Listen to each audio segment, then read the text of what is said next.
السلام علیکم ورحمۃ اللہ وبرکاتہ۔ الحمدللہ الذی ہدانا لہذا وما كنا لنہتدی لولا ان ہدانا اللہ۔ لقد من اللہ علی المؤمنین اذ بعث فیہم رسولا من انفسہم یتلو علیہم آیاتہ ویزکیہم ویعلمہم الکتاب والحکمہ وإن كانوا من قبل لفی ضلال مبین۔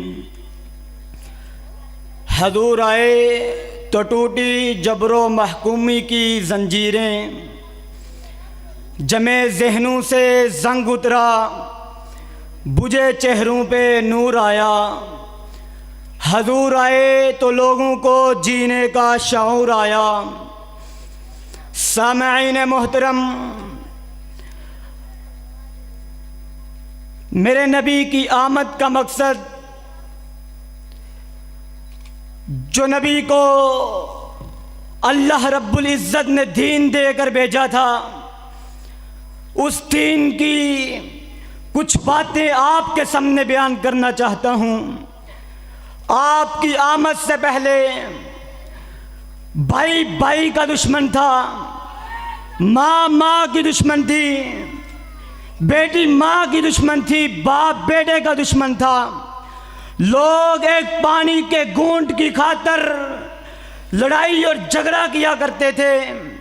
ہماری عورتیں منڈیوں کا سامان ہوا کرتی تھی، منڈیوں کے اندر بولی لگا کرتی تھی۔ ہماری ہدایت اور رہنمائی کے لیے اللہ نے ہم پر احسان کیا۔ لقد من اللہ علی المؤمنین، اللہ نے مسلمانوں پر احسان کیا۔ اذ بعث فیہم رسولا من انفسہم، اللہ نے انہی جانوں میں سے ایک نبی کو مبعوث فرمایا۔ اس نبی کی آمد کا مقصد کیا تھا؟ اس نبی کا نظریہ کیا تھا؟ اس نبی نے لوگوں کے سامنے کیا نظریہ رکھا تھا؟ آپ نے فرمایا تھا، میرے صحابہ، میری آمد کا مقصد یہ ہے، لنخرج العباد من عبادت الى رب عبادت العباد۔ اے لوگوں، میری آمد کا مقصد یہ ہے، لوگوں کو لوگوں کی غلامی سے نکال کر ایک اللہ کا محتاج بنانا ہے۔ اے لوگوں، میری آمد کا مقصد یہ ہے، لوگوں کو غیر اللہ کے عبادت سے چھڑا کر ایک اللہ کے عبادت کی طرف لانا ہے۔ یہ میرے نبی کی آمد کا مقصد ہے۔ کس مقصد کے لیے آپ دنیا میں آئے تھے؟ جب آپ کے اوپر ظلم و جبر کیا جاتا تھا، آپ کا تب بھی نظریہ ایک تھا، لنخرج العباد من عبادت الى رب عبادت العباد۔ لوگوں کو لوگوں کی عبادت سے نکال کر ایک اللہ کی عبادت کی طرف لانا ہے۔ جب آپ کی حکومت آئی، جب آپ کا سلطہ آیا، جب آپ دنیا کے اندر چھا گئے، تب بھی آپ کا نظریہ یہ تھا، لنخرج العباد من عبادت الى رب عبادت العباد۔ لوگوں کو لوگوں کی غلامی سے نکال کر ایک اللہ کی غلامی کی طرف لانا ہے۔ یہ میرے نبی کی آمد کا مقصد ہے، جس مقصد کی خاطر بلال حبشی نے تبتیر مکہ کی ریٹ پر لیٹ گئے تھے۔ حافظ ابن حجر السقلانی نے اپنی کتاب کے اندر لکھا ہے، ریت اتنی تپتی ہوتی تھی، اتنی گرم ہوتی تھی، اگر گوشت کا ٹکڑا ریت کے اوپر رکھ دیا جاتا تو وہ بھی بن جاتا تھا۔ بلال حبشی ریت پر لیٹے ہیں، سینے پر باری پتھر رکھ دیا گیا ہے، اور جب تک زبان میں سکت ہے احد احد کا نعرہ بلند کر رہے ہیں۔ یہ میرے نبی کی آمد کا مقصد ہے۔ تکلیفات ہوں، آپ کے اوپر ظلم و جبر کی داستانیں گرجئی ہوں، آپ آزادی کے موقع پر ہوں، آپ قائد ہوں، آپ کی نظریہ، آپ کا سوچ، آپ کا منہج ایک ہونا چاہیے، جو میرے نبی کا مقصد تھا، جو میرے نبی کی آمد کا مقصد تھا، جو میرے صحابہ کا مقصد تھا۔ جس آمد کی خاطر، جس مقصد کی خاطر مکہ سے شروع ہوئے، مدینہ تک، مدینہ سے شروع ہوئے، شام، فلسطین، عراق تک پھیل گئے، اور اپنی جانوں کا نذرانہ پیش کر دیا لیکن نبی کی آمد پر آنچ نہ آنے دی۔ یہ میرے نبی کی آمد کا مقصد ہے۔ میرے نبی کی آمد کا مقصد جھنڈیاں لگانا نہیں ہے۔ میرے نبی کی آمد کا مقصد موسیقی کی دھن پہ ناچنا نہیں ہے۔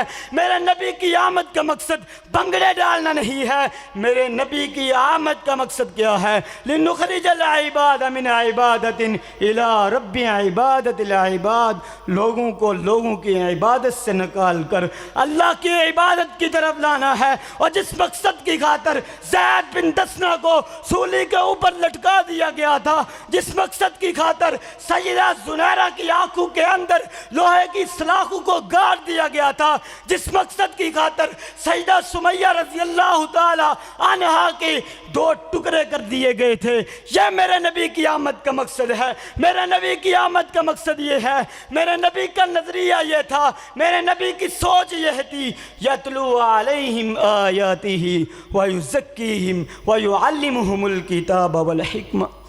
ڈائجسٹ نہیں پڑھائی، انگریزی کی کتابیں نہیں پڑھائی، لوگوں کو یتلو علیہم آیاتہ، ایک رب کے قرآن کی طرف لایا ہے، رب کی وحی کی طرف لایا ہے۔ لوگوں میری زندگی کا مقصد لِنُخْرِجَ الْعِبَادَ مِنْ عِبَادَةٍ إِلَىٰ رَبِّ عِبَادَةِ الْعِبَادِ، لوگوں کو لوگوں کی غلامیوں سے نکال کر ایک اللہ کی عبادت کی طرف لانا ہے۔ لوگوں میری آمد کا مقصد یہ ہے۔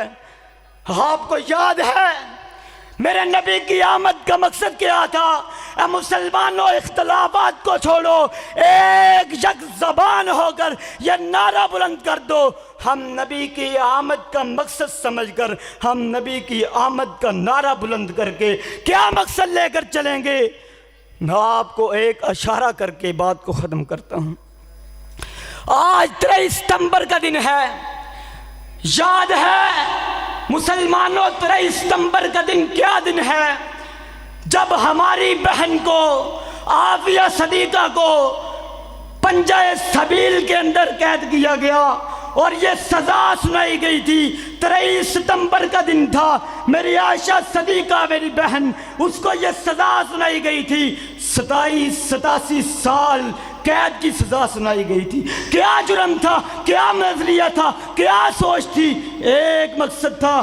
آج بھی ہر مسلمان کے دل کے اندر اس کی محبت ہے، ان الذین آمنوا وعملوا الصالحات سیجعل لهم الرحمن ودا۔ لوگوں، رب کا قرآن بھی گواہی دے گیا اپنی بہن کے لیے، جو لوگ ایمان لے آئے، ایمان پر نیک اعمال کیے، سیجعل لهم الرحمن ودا، اللہ رب العزت لوگوں کے دلوں کے اندر ایسے انسان کی محبت ڈال دیتا ہے۔ لوگوں، میرا بیان کرنا آسان ہے، آپ کا سننا آسان ہے، لیکن میری بہن سے جا کے پوچھیں، اس کے اوپر ایک ایک منٹ اور ایک ایک سیکنڈ قیامت کی طرف گزر رہا ہے۔ یہ میرے نبی کی آمد کا مقصد ہے، یہ میرے نبی کی نظریہ ہے۔